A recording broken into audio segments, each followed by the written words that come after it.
Good morning, students. In the last class, we have started a topic that is Owners Fund, in which we have studied what is Owners Fund and what are the main features of the Owners Fund. Next, what we have studied that what is Borrowed Fund and the features of the Borrowed Fund capital.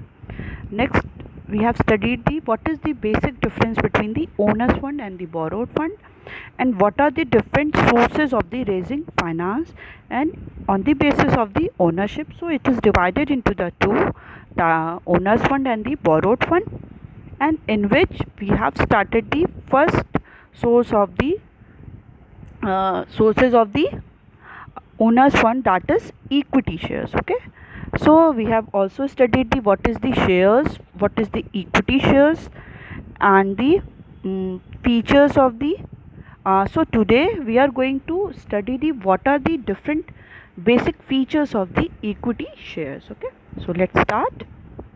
So first one is primary risk bearer. The equity shareholder are the primary risk bearer of the company.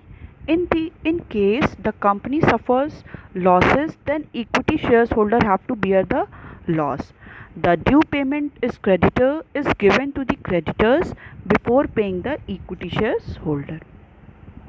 Next is a claim over residual income. The equity shareholder have claim over the leftover the income of the company only. They get share in the income left after satisfying the claims of all the creditors, outsiders, and preference shareholders. Next is basis for loans. Equity shareholder is the basis on which loan can be raised. The amount of equity share capital adds to the creditability of the company. The amount of equity shares capital increases the confidence of the creditors. Okay, so first we should know that is primary risk bearer. Okay, so the equity shareholder are the primary risk bearer of the company. जो equity shareholder होते हैं वो क्या होते हैं, company के primary risk bearer होता है, मीन्स वही कंपनी के सबसे पहले रिस्क को बेयर करते हैं. In case the company suffers losses, then equity shares have to bear the loss. Okay, अगर कंपनी क्या है, कंपनी लॉस को सफ़र कर रही है, इन दैट केस जो भी इक्विटी शेयर्स होल्डर हैं वो लॉस को बेयर करेंगे. The due payment is given to the creditors before the paying the equity shares holder. जो भी ड्यू पेमेंट है, मतलब जिसका भी पेमेंट अभी करना है, तो सबसे पहले जो भी क्रेडिटर्स हैं जिनसे मनी को क्रेडिट किया गया है, लोन लिया गया है, उन पे क्या करेंगे, उनसे हम सबसे पहला पेमेंट करेंगे before the paying the equity shares holder. Equity shares holder को देने से पहले जो सारे क्रेडिटर्स हैं उनका पेमेंट हम क्या करेंगे, पहले करेंगे. Okay, next one is claims over the residual income. Okay, so equity shares holder have claim over the left over income of the company only. तो इक्विटी शेयर्स होल्डर क्या कर सकते हैं, बस जो कंपनी में इनकम लेफ्ट ओवर है, बची हुई है, बस वो उसी पे क्या कर सकते हैं, क्लेम कर सकते हैं. They get share in the income left after the satisfying the claim of the all the creditors, outsiders and preference shares holder. Okay, वो जो भी इनकम रेसिडुअल है जो लेफ्ट है कंपनी में, वो उस पर क्लेम तभी कर सकते हैं जब सारे का क्लेम, मतलब उसमें कौन, क्रेडिटर्स, आउटसाइडर और प्रेफरेंस शेयर्स होल्डर को जो भी उनका अमाउंट है, जो भी इनकम है, उनको पेड करने के बाद ही जो इनकम लेफ्ट ओवर है वो किसको दी जाएगी, इक्विटी शेयर्स होल्डर को. ओके, सो इक्विटी शेयर्स को जो भी पेमेंट मिलेगा वो सारे जितने भी आपके एजेंट्स हैं उनके बाद ही मिलेगी. Okay, now the next one is basis for loans. So equity shares holder is the basis on which loan can be raised. Okay, equity shares capital के ही थ्रू कंपनी क्या करती है, अपने लोन को रेज करती है. ओके, मीन्स कहीं से वो लोन बोरो करती है. The amount of equity shares, equity share capital adds to the creditability of the company. Okay, so जितना ज़्यादा इक्विटी शेयर कैपिटल है किसी भी कंपनी में, वो क्या करता है, एक गुडविल क्रिएट करता है कि किसी भी इंडिविजुअल और किसी भी कंपनी का, कि अगर इक्विटी शेयर्स किसी भी कंपनी में बहुत ज़्यादा हैं शेयर्स, तो इन दैट केस क्या होगा कि उस कंपनी की क्या है, गुडविल बहुत ज़्यादा अच्छा है. तो जो भी इन्वेस्टर्स हैं एज वेल एज जो क्रेडिटर्स हैं, बैंक है, वो उनको ईजिली क्या कर पाएगी, लोन भी दे देगी। Okay, so the amount of the equity shares holder capital increases the confidence of the creditor. Okay, जो इक्विटी शेयर्स का कैपिटल का जो अमाउंट होगा वो क्या होगा, एक क्रेडिटर का एक कॉन्फिडेंस इंक्रीज करेगी और वो ईजिली क्या करेगा, उसको लोन भी दे देगा इक्विटी शेयर्स होल्डर को। Okay, next one is control. Equity shareholder have control over the activities of the company. The company shareholder have voting rights. The equity shareholder cast vote to select the board of director who control and manage the affairs of the company. Okay, so equity shareholder जो होते हैं वो क्या करते हैं, पूरी company की activities को कंट्रोल करते हैं। जो भी एक्टिविटीज़ कंपनी में हो रही है, production, management, human resource development, so जो भी एक्टिविटीज़ हो रही है वो सारे को कंट्रोल कौन करता है, इक्विटी शेयर्स होल्डर करते हैं। And equity shares have voting rights. Voting मतलब अगर उनको कंपनी में वोट करना है किसी भी पोस्ट के लिए, बोर्ड ऑफ डायरेक्टर्स के लिए, किसी भी इंडिविजुअल के लिए कि किसको हेड बनाया जाए, तो उनके पास क्या होती है, वोटिंग राइट्स भी होती है। The equity shares holder cast vote to select the board of the director. Okay, और जो इक्विटी शेयर्स होल्डर होते हैं वो क्या करते हैं, वोट करते हैं कंपनी के बोर्ड ऑफ डायरेक्टर को सेलेक्ट करने के लिए। Who control and manage the affairs of the company, जो कंपनी के जितने भी कंट्रोल भी करते हैं एज वेल एज जितना भी मैनेजमेंट है कंपनी का, उसको क्या करता है, वो रेगुलेट भी करते हैं। ओके, सो जो इक्विटी शेयर्स होल्डर है उनका वेरी इंपॉर्टेंट रोल प्ले करते हैं वो किसी भी कंपनी में। Next is higher profit. The rate of interest for the debenture holder and the rate of dividend for preference shares holder are fixed. At the time of profit, the debentures holder and preference shares holder get fixed income only, but equity shares enjoy a higher profit. Okay. So, in the case of borrowed capital, we heard the name that is debenture. Okay. So, debentures holder means the one who is holding the debentures. So, जो भी debentures holders होते हैं, जो debenture को लिए हैं, उनको क्या होता है, वो रेट ऑफ इंटरेस्ट मिलता है फॉर दी डिबेंचर्स होल्डर, जिन्होंने लोन प्रोवाइड किया। ओके, सो उनको क्या मिलता है, रेट ऑफ इंटरेस्ट। और रेट ऑफ डिविडेंड मिलता है किसको, प्रेफरेंस शेयर्स होल्डर को। Okay, we have study the share are of two types, equity shares holder and the preference shares holder. तो जो भी इनका रेट ऑफ इंटरेस्ट है और जो भी डिविडेंड मिलेगा किसी भी प्रेफरेंस शेयर्स होल्डर को, वो स्टार्टिंग में ही डिसाइड हो जाएगा। और वो स्टार्टिंग में जो डिसाइड होगा वो क्या होगा, फिक्स्ड अमाउंट में होगा। मींस अगर उन्होंने बता दिया कि अगर 5,000 या 10,000 जो भी उतना उनको मिलना है, तो कंपनी का चाहे जितना प्रॉफिट हो वो हमेशा ही उतना ही मिलेगा। But in the case of equity shares holder, अगर कंपनी क्या करेगी, हायर इनकम प्रॉफिट होगा उसको, तो उसी के अकॉर्डिंग इक्विटी शेयर्स होल्डर का कंट्रीब्यूशन भी इंक्रीज़ हो जाएगा, उनका डिविडेंड भी क्या हो जाएगा, इंक्रीज़ होगा। तो it is totally depend upon the profit of the company. अब अगर प्रॉफिट कंपनी का इंक्रीज़ होगा तो उनका भी प्रॉफिट, उनका भी डिविडेंड इक्विटी शेयर्स होल्डर का इंक्रीज़ होगा। But in the case of preference shares holder as well as debentures holder, तो उनका जो अमाउंट उनको मिलना है वो क्या होगा, हमेशा ही फिक्स्ड होगा, भले कंपनी को चाहे जितना भी प्रॉफिट हो जाए। Okay, now the next one is preemptive right. The equity shares holder are given preemptive right by the provision of the Companies Act. According to this right, whenever a company is planning to issue new equity shares, it must offer the shares to the existing shareholder first. Okay, it is the preemptive right provision is given to the all the equity shares holder. ये जो right होती है क्या होती है अभी बताते हैं। इक्विटी शेयर्स होल्डर को क्या है कि कंपनीज एक्ट के अकॉर्डिंग उनको ये राइट मिली है। इस राइट के अकॉर्डिंग क्या होगा कि जब भी कंपनी, कोई भी कंपनी है, वो अगर प्लान कर रही है कि वो और शेयर्स को इशू करेगी, सो सबसे पहले वो न्यू जो शेयर्स है वो एग्जिस्टिंग शेयर्स होल्डर को, जो ऑलरेडी कंपनी के शेयर्स परचेज कर चुके हैं, उनको सबसे पहले वो ऑफ़र करेगी। ओके, जैसे I am just like a company, ABC company. Okay, अगर मेरे को कोई न्यू शेयर्स को इशू करना है, 5000 के 10,000 के शेयर्स को इशू करना है, तो मैं किसी नए पर्सन के पास नहीं जाऊंगी। जो ऑलरेडी मेरी कंपनी के शेयर्स को परचेज़ किए हैं, पहले मैं उनसे पूछूंगी कि आपको ये शेयर्स चाहिए।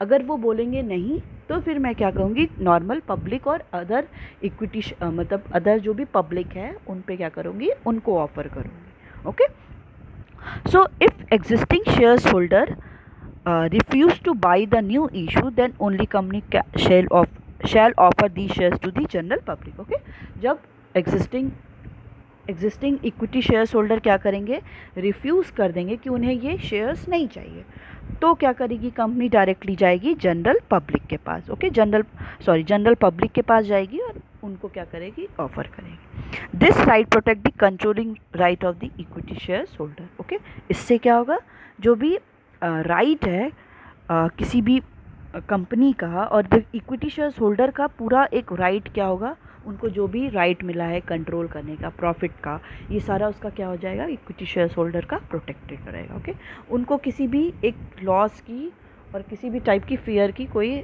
ऐसा नहीं है कि उनके कोई भी राइट्स को ले लेगा, नहीं। इसलिए क्या है, इनके जो भी राइट्स हैं इक्विटी शेयर्स होल्डर के, they all are protected. Okay, now the next one is, what are the different merit and the advantages of the shares holder? Okay, from a company's point of view, there are several merit of the issuing equity shares to raise long term finance. Okay, so company's point of view की बात करते हैं। so इसमें क्या है, बहुत सारे merits हैं to issue new equity shares. New equity shares को इशू करने के लिए बहुत सारे मेरिट्स हैं basically for the long term finance. Means जो पीरियड है फाइनेंस का वो क्या है, मोर देन 5 years का है। सो permanent, first one is permanent capital. So equity shareholder provide the permanent fund of the company. There is no fixed commitment to return the money or pay a fixed rate of dividend. Okay. So equity shareholder को क्या है, provide क्या है, उनको permanent fund of a company, उनको क्या मिलता है, परमानेंट जो भी फंड है वो है। As well as there is no fixed commitment to return the money और to pay a fixed rate of dividend. Okay, और कोई भी ऐसा कोई कमिटमेंट भी नहीं है कि उनको उस अमाउंट को क्या करना है, वापस रिटर्न कर देना है और उस पर कोई रेट ऑफ डिविडेंड भी पे करना है। ओके, वो जो फंड होता है वो क्या है, वो परमानेंट फंड है किसी भी कंपनी का, और उसमें कोई भी ऐसा कमिटमेंट नहीं है कि वो मनी उनको क्या करना है, रिटर्न करना है। Okay, next one is no charge on the fixed asset. For issue of the equity shares, a company is not required to mortgage its assets. Okay, so अगर कंपनी को क्या करना है, इक्विटी शेयर्स को issue करना है, तो company को कोई रिक्वायर्ड नहीं है कि वो अपने असेट्स को मॉर्गेज करे। मॉर्गेज मीन्स गिरवी रखना। Okay, so the asset remain free from the borrowings loan. Okay, अगर उसको बोरो करना है लोन, तो वो उसको फिक्स असेट को क्या करेंगे, मॉर्गेज नहीं करेंगे। They all are protected. Okay, so the next one is high credit standing. So the amount of equity shares in the capital structure determines the credit worthiness of a company. A company with more equity share capital enjoys higher credit worthiness. Okay, so amount of equity shares in the company capital structure, अगर किसी भी company में कितना equity shares है, okay, ये क्या determine करता है कि कंपनी की क्रेडिट वर्दीनेस की, कंपनी का क्रेडिट का स्टेटस कैसा है। Okay, so a company with more equity shares enjoy higher credit worthiness. किसी भी कंपनी का ज़्यादा इक्विटी शेयर्स होगा, मतलब उस कंपनी की गुडविल और क्रेडिट स्टेटस क्या है, बहुत ज़्यादा अच्छा है। Okay, next is huge funds. By issue of the equity shares, a company can raise huge amount of funds because the denomination of the equity share is very small. People from all income group can invest in equity shares capital, so a company can mobilize huge fund from investors belonging to different income group. Okay, so by issuing the equity shares, a company can raise huge amount of fund. Okay, जब company क्या करती है, अपने shares को issue करती है, okay, different general public को अगर वो इशू करती है, उसके थ्रू अपनी कंपनी का फंड को इंक्रीज़ कर देती है। मींस अगर मेरा कोई कंपनी है, मैंने कुछ शेयर्स को इशू कर दिया 10,000, तो इशू करने के बाद लोग क्या करेंगे, उसको परचेस करेंगे, तो अमाउंट क्या होगा, वो मेरे पास ही आएगा। सो जब कंपनी क्या करती है, equity shares holder equity shares को इशू करती है, तो कंपनी के पास ह्यूज अमाउंट ऑफ फंड आ जाता है, because the denomination of the equity share is very small. A denomination means a face value of coin, notes, postage. Okay, आप देखे होंगे कॉइन। ओके, कॉइन पे क्या होता है, 1 रुपीज़ कॉइन होगा, उस पर होता है 5 रुपीज़। तो this is called the denomination, means the face value of the coin, कि उस कॉइन की क्या वैल्यू। 2 टाइप की वैल्यू होती है, face value as well as intrinsic value. Face value क्या होती है कि इस पर कितना मनी मेंशन्ड है। इंट्रिंसिक वैल्यू मीन्स कि ये जो कॉइन है वो कितने का बना है। मीन्स अगर 5 रुपीज़ का हम कॉइन लेते हैं, ठीक है, उस पर रुपीज़ तो लिखा है 5 रुपीज़। ओके, तो वो उसकी क्या हो गई, face value. It is called the denomination. But when we talk about the intrinsic value, तो वो 5 रुपीज़ में हम लोग कुछ मेटल्स यूज़ किए होंगे, तो वो कितने का वो बना है coin, it is called the intrinsic value. So denomination क्या होता है, इसकी फेस वैल्यू। ओके, सो जो भी इक्विटी शेयर्स होते हैं उनका जो डिनोमिनेशन होता है, मीन्स जो शेयर्स हैं वो क्या होते हैं, बहुत स्मॉल वैल्यू के होते हैं, मीन्स 10 रुपीज़ 20 रुपीज़। सो ऐसे क्या होते हैं, शेयर्स होते हैं। So people from all income group can invest in the equity shares capital. Okay, अगर वो स्मॉल वैल्यू के होंगे, एट उनकी जो फेस वैल्यू होगी वो क्या होगी, स्मॉल होगी, तो हर एक इनकम ग्रुप के, मीन्स मीडियम इनकम ग्रुप के, लार्ज तो वो ले ही रहे हैं, हायर इनकम ग्रुप, तो मीडियम इनकम ग्रुप के भी क्या कर सकते हैं, और जो थोड़ा सा नॉन पुअर कंडीशन में है वो भी क्या कर सकते हैं, कंपनी के शेयर्स को परचेज कर सकते हैं। इसलिए जो वैल्यू होती है किसी भी शेयर्स की, उसको क्या करते हैं, बहुत ही मिनिमम रखा जाता है। So company can mobilise huge fund from investors belonging to different income group. Okay, so company क्या कर सकती है, in that case they mobilise the huge fund, large amount of fund from the investors to the different income group. Okay, so that they can mobilize the fund also. Okay, now there are some demerits or the disadvantages of the equity shares holder. Okay, equity shares, sorry, there are certain limitation of the equity share capital. First one is risk of fluctuating return, second is inflexibility, third is legal formalities, fourth one is issue depends on the market condition. Okay, so first one is equity shareholders sink and swim with the company.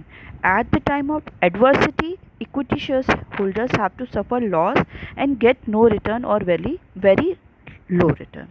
Inflexibility means cannot be returned. Equity shares is a permanent source of a capital. It cannot be returned even when it is lying idle. When there is no scope of expansion or the growth, then the equity share capital remains idle, but it cannot be returned during the lifetime of the company. Legal formalities: a company has to complete too many legal formalities and has to take many permission before issue of the equity shares to the general public. Fourth one is issue depends upon the market condition. The issue of the equity shares capital depend upon the market condition. Equity shares are risky securities, so these are demanded during boom period. During recession period, people hesitate to invest in equity share capital. Okay, so first one is risk of fluctuating return. Okay, so all the equity shares holders sink and swim with the company. Okay, वो company के साथ ही sink भी करते हैं और swim भी करते हैं। मीन्स जो भी उनकी एक्टिविटीज़ है वो कंपनी के अकॉर्डिंग ही होती है। अगर कंपनी प्रॉफिट अर्न कर रही है तो उनका प्रॉफिट भी होगा, अगर कंपनी लॉस अर्न कर रही है तो उनको सबसे ज़्यादा लॉस भी बेयर करना पड़ेगा। So it is the one of the biggest और the largest disadvantage with the equity shares. Okay, so at the time of adversity means when the company is facing the loss, equity shares holder have to suffer the loss.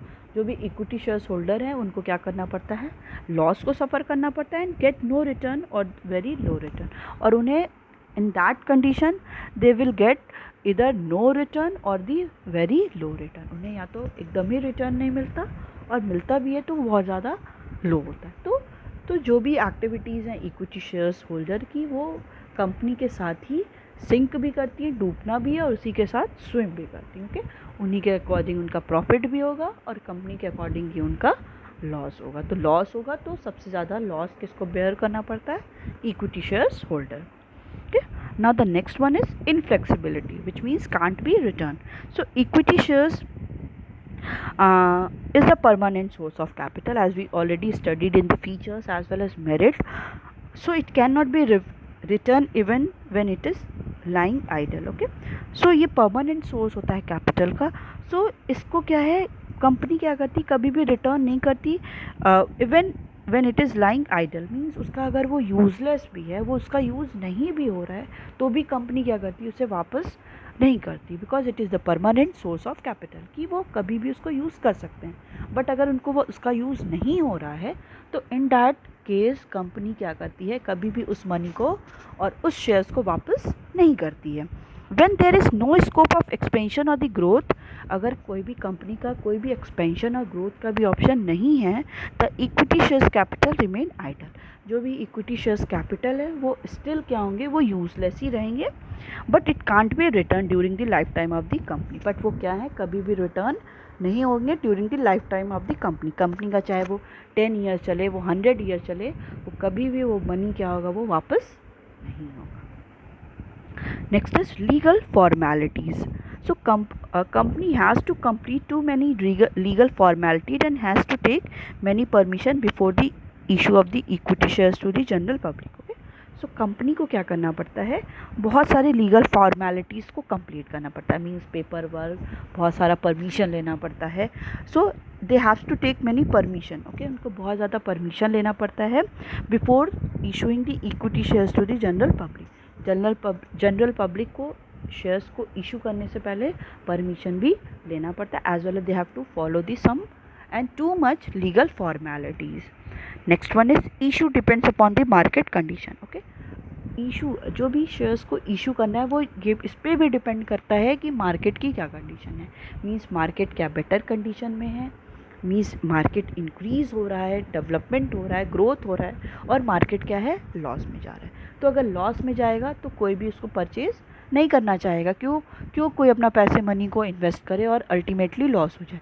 अगर economy क्या है, boom की condition में, prosperity की condition में, means हमारी economy growth कर रही है, इन डैट केस लोग ज़्यादा से ज़्यादा अपने मनी को शेयर्स में इन्वेस्ट करते हैं. ओके, अभी आप लोग देख रहे होंगे ये कोरोना पेंडेमिक के टाइम क्या है, ये इकोनॉमी हमारी लॉस में जाती जा रही. तो लोग क्या है, शेयर्स में बहुत ज़्यादा इन्वेस्टमेंट नहीं कर रहे हैं, क्योंकि उन्हें पता है कि ये हमारा जो मनी है वो क्या हो जाएगा, लॉस हो जाएगा. इन दैट केस कंपनी क्या कर, जो भी इक्विटी शेयर्स होते हैं वो it is totally depend upon the market condition. Okay, so the issue of the equity shares capital depend upon the market condition. Okay, it is totally depend upon the market condition. Equity shares are the risky securities. Okay, ये क्या होते हैं, बहुत ज़्यादा risky होते हैं. So that these are demanded during the boom period. Means तब economy क्या है, बेटर कंडीशन में होगी, तब लोग क्या करते हैं, इसमें इन्वेस्टमेंट करते हैं, परचेज करते हैं. ड्यूरिंग रिसेशन मीन्स जब प्राइस क्या है हर एक कमोडिटी की, रिसेशन मीन्स प्राइस क्या हो रही है हर चीज़ की, फॉल कर दी जा रही. इन दैट केस अगर वो इशू कर रहा है, अगर कोई जनरल पब्लिक 10 रुपीज़ में कोई शेयर को ले रहा है, ठीक है, और प्राइस क्या हो गई है, रिसेशन का पीरियड है, तो प्राइस क्या हो गई, वो ये एक्सपेक्ट कर रहा था कि उसने 10 रुपीज़ के शेयर्स को परचेज़ किया था तो वो 15-20 में हो जाए. बट रिसेशन के टाइम क्या हो जाएगा, वही 10 रुपीज़ का उसका शेयर 5 रुपीज़ में हो जाएगा. तो इन that case he will suffer the loss.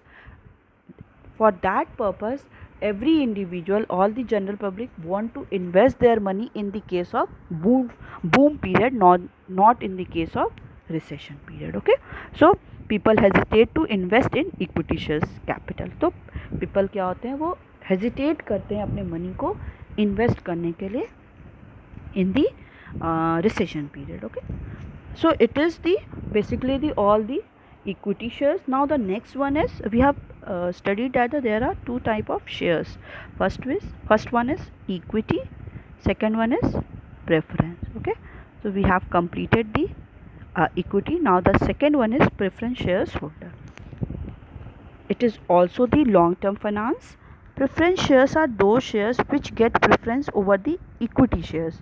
Okay, जो भी प्रेफरेंस शेयर होल्डर होते हैं उनको क्या है, प्रेफरेंस दिया जाता है over the equity shares. Means equity shares holder के पहले प्रेफरेंस शेयर्स होल्डर को प्रेफरेंस दिया जाता है इन रिस्पेक्ट टू किस रिस्पेक्ट में, the payment of dividend. Means जब भी पार्ट ऑफ प्रॉफिट पेमेंट किया जाता है तो सबसे पहले प्रेफरेंस शेयर्स होल्डर को किया जाता है, आफ्टर दैट प्रेफर किसको किया जाता है, equity shares holder. Next one is the repayment of the investment amount during the winding up. जब बिजनेस क्या होता है, वाइंडिंग अप की कंडीशन में होता है, क्लोज डाउन की कंडीशन में होता है, तो इन्वेस्टमेंट का मनी भी रीपेमेंट पहले किसको करना होता है, प्रेफरेंस शेयर्स होल्डर को। Okay, so in all case preference shares holder get the preference over the equity shares holder. Okay, हर एक कंडीशन बेसिकली, अगर डिविडेंड की बात होती है, payment of the dividend as well as repayment of the investment money, in both case